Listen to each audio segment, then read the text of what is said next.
ನಮಸ್ಕಾರ. ನ್ಯೂಸ್ 18 ಕನ್ನಡದ ಡಿಜಿಟಲ್ ಕಾಂಟೆಂಟ್ಗೆ ಸ್ವಾಗತ. ನಾನು Sharmita Shetty. Public transport use ಮಾಡುವಾಗ ಕೆಲವೊಂದು ವ್ಯಕ್ತಿಗಳು ತೋರುವಂತ ವರ್ತನೆಯಿಂದ ಸಹ ಪ್ರಯಾಣಿಕರು ಆತಂಕಕ್ಕೆ ಒಳಗಾಗುವಂತ ಘಟನೆ ನಾವು ಸಾಕಷ್ಟು ಸಂದರ್ಭದಲ್ಲಿ ನೋಡಿದ್ವಿ. ಅದಕ್ಕೆ ಎಕ್ಸಾಂಪಲ್ ಸಾಕಷ್ಟಿದೆ. ರೀಸೆಂಟ್ ಆಗಿ ಫ್ಲೈಟ್ ನಲ್ಲೂ ಕೂಡ ಅಂಥದ್ದೇ ಘಟನೆ ಆಗಿದೆ. ಮೊನ್ನೆ ಸ್ಯಾಟರ್ಡೆ ಆಗಿರುವಂತ ಘಟನೆ. ರಾತ್ರಿ 8:15ಕ್ಕೆ ಬೆಂಗಳೂರಿಂದ ವಾರಣಾಸಿಗೆ ಇಂಡಿಗೋ ಫ್ಲೈಟ್ ಹೊರಟಿತ್ತು. ಟೇಕ್ ಆಫ್ ಆಗುತ್ತೆ ಫ್ಲೈಟ್ ಟೇಕ್ ಆಫ್ ಆಗಿ 15 ನಿಮಿಷಕ್ಕೆ ಒಬ್ಬ ವ್ಯಕ್ತಿ ಎದ್ದು ನಿಲ್ತಾರೆ. ಎಕ್ಸಿಟ್ ಡೋರ್ ಹತ್ರ ಬರ್ತಾರೆ. ಆ ಎಕ್ಸಿಟ್ ಡೋರ್ನ ಡ್ಯಾಮೇಜ್ ಮಾಡಕ್ಕೆ ಟ್ರೈ ಮಾಡಿದ್ದಾರೆ. ಇದನ್ನ ಸಿಬ್ಬಂದಿ ಅಬ್ಸರ್ವ್ ಮಾಡಿ ಸಮಸ್ಯೆ ಏನಾಗ್ತಾ ಇದೆ, ಕೂತ್ಕೊಳ್ಳಿ ನೀವು ಅಂತ ಹೇಳಿ ಸಮಾಧಾನ ಮಾಡಿ ಕೂರಿಸಿದ್ದಾರೆ. ಸ್ವಲ್ಪ ಹೊತ್ತು ಆ ವ್ಯಕ್ತಿ ಸೈಲೆಂಟ್ ಆಗಿ ಕೂತಿರ್ತಾರೆ. ವಾರಣಾಸಿಯಲ್ಲಿ ಲಾಲ್ ಬಹದ್ದೂರ್ ಶಾಸ್ತ್ರಿ ಇಂಟರ್ನ್ಯಾಷನಲ್ ಏರ್ಪೋರ್ಟಲ್ಲಿ ಆ ಫ್ಲೈಟ್ ಲ್ಯಾಂಡ್ ಆಗಬೇಕಾಗಿತ್ತು. ಕೆಲವೇ ನಿಮಿಷಗಳು ಬಾಕಿ ಇತ್ತು. ಮತ್ತೆ ಆ ವ್ಯಕ್ತಿ ಎದ್ದು ನಿಂತು ಆ ಎಕ್ಸಿಟ್ ಡೋರ್ನ ಓಪನ್ ಮಾಡೋಕ್ಕೆ ಟ್ರೈ ಮಾಡಿದ್ದಾರೆ.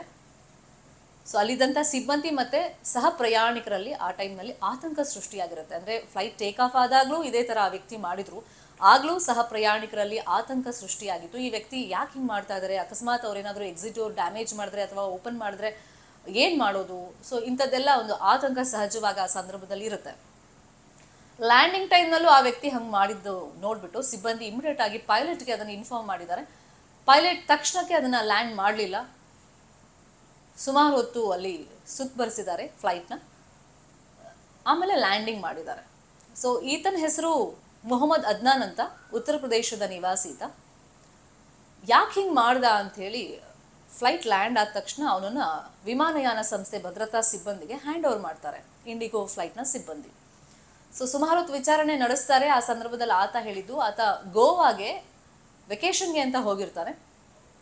ವಾಪಸ್ ಉತ್ತರ ಪ್ರದೇಶಕ್ಕೆ ಹೋಗಬೇಕು ಅಂಥೇಳಿ ಈ ಫ್ಲೈಟನ್ನು ಆತ ಹತ್ತಿರ್ತಾನೆ. ಬಟ್ ಆ ಪರ್ಟಿಕ್ಯುಲರ್ ಟೈಮ್ನಲ್ಲಿ, ಅಂದರೆ ಫ್ಲೈಟ್ ಟೇಕ್ ಆಫ್ ಆದಾಗ 15 ನಿಮಿಷದಲ್ಲಿ ಆತ ಮಾಡಿದಂಥ ವರ್ತನೆ ಇರ್ಬೋದು, ಅಥವಾ ಲ್ಯಾಂಡಿಂಗ್ ಟೈಮ್ನಲ್ಲಿ ಆತ ಎಕ್ಸಿಟ್ ಡೋರ್ನ ಓಪನ್ ಮಾಡೋಕ್ಕೆ ಪ್ರಯತ್ನ ಪಟ್ಟಿದ್ದಿರ್ಬೋದು. ಆ ಸಂದರ್ಭದಲ್ಲಿ ನನಗೆ ಏನಾಯಿತು ಅಂತ ನಿಜವಾಗ್ಲೂ ಗೊತ್ತಿಲ್ಲ. ನನ್ನ ಮೈ ಮೇಲೆ ದೆವ್ವ ಬಂದಿತ್ತು ಅಂತ ಅನಿಸುತ್ತೆ. ಫಸ್ಟ್ ಆಫ್ ಆಲ್ ನಂಗೆ ಅದು ಎಕ್ಸಿಟ್ ಡೋರ್ ಅಂತಲೇ ಗೊತ್ತಿಲ್ಲ. ಅದನ್ನು ಡ್ಯಾಮೇಜ್ ಮಾಡಬೇಕು ಅಂತಲೂ ನಾನು ಅಂದ್ಕೊಂಡಿರಲಿಲ್ಲ. ಇದು ಉದ್ದೇಶಪೂರ್ವಕವಾಗಿ ಮಾಡಿರೋದಲ್ಲ. ಆ ಸಂದರ್ಭದಲ್ಲಿ ನನ್ನ ಮೈ ಮೇಲೆ ದೆವ್ವ ಬಂದಿತ್ತು ಅಂತ ಆತ ಹೇಳ್ಕೊಂಡಿದ್ದಾನೆ. ಸೊ ಇದು ಎಷ್ಟರ ಮಟ್ಟಿಗೆ ನಿಜಾನೋ ಸುಳ್ಳು ಈ ಬಗ್ಗೆ ಸೋಷಿಯಲ್ ಮೀಡಿಯಾದಲ್ಲಂತೂ ಈಗ ಸಿಕ್ಕಾಪಟ್ಟೆ ಚರ್ಚೆಗಳಾಗ್ತಾ ಇದೆ. ಇನ್ಫ್ಯಾಕ್ಟ್ ಆತನನ್ನು ವಿಚಾರಣೆ ಮಾಡಿದಂಥ ಆಫೀಸರ್ಸ್ ಕೂಡ ಒಂದು ಕ್ಷಣ ದಂಗಾಗಿದ್ದಾರೆ ಆತನ ಉತ್ತರವನ್ನು ಕೇಳಿ.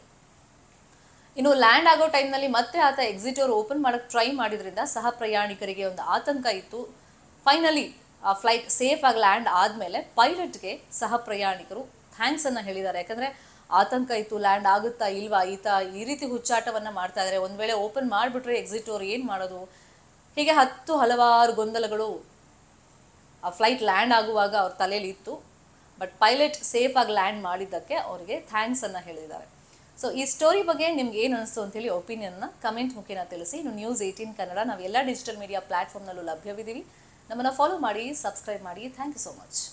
ನಿರ್ಭೀತ, ನಿಷ್ಪಕ್ಷಪಾತ, ವಿಶ್ವಾಸಾರ್ಹ ಸುದ್ದಿಗಳಿಗೆ ಮತ್ತೊಂದು ಹೆಸರಾಗಿರುವಂತ ನ್ಯೂಸ್ 18 ಕನ್ನಡ ಈಗ ಆಪ್ನಲ್ಲೂ ಲಭ್ಯವಿದೆ. ದಯವಿಟ್ಟು ಇಲ್ಲಿರುವಂತ QR ಕೋಡ್ ಸ್ಕ್ಯಾನ್ ಮಾಡಿಕೊಂಡು ಆಪ್ ಡೌನ್ಲೋಡ್ ಮಾಡೋದಕ್ಕೆ ಮರಿಬೇಡಿ. ನಿಮ್ಮ ಬೆಂಬಲ ಹೀಗೆ ಸದಾ ನಮ್ಮೊಂದಿಗಿರಲಿ. ಧನ್ಯವಾದ.